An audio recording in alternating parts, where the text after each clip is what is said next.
Well, 6 to 8 quarters, that's 18 months to 2 years for us non-business types. Isn't that much time at all, actually, especially when you see the lifespan of a tech company has shortened dramatically over time. Chris Brown looks at why that's happened. Keeping the world's mightiest corporations on the right course can be a lot like trying to steer a big ship, says one of Vancouver's top turnaround specialists.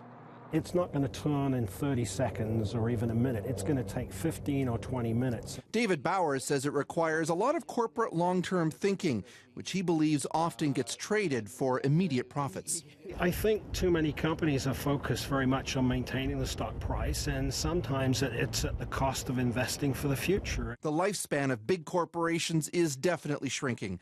A Yale University study has noted that in 1958, a Fortune 500 company could expect to stay on the world's elite corporations list for over 60 years. Now it's down to less than 15 years.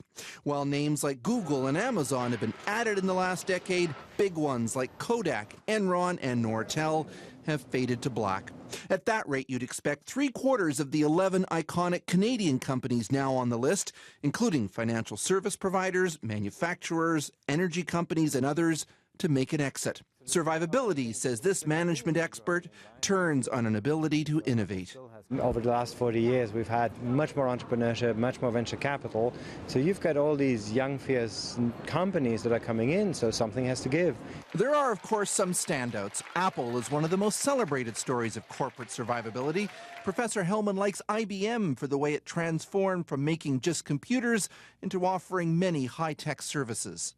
What they've maintained is a tradition of excellence, but the actual businesses that they're building and that they're in today are vastly different from what it was 20 years ago or 40 years ago. There's no proof that longevity somehow makes a company stronger. If anything, it's the opposite. The experts say the cycle of new startups unseating the old-timers is a sign of a healthy marketplace. Chris Brown, CBC News, Vancouver.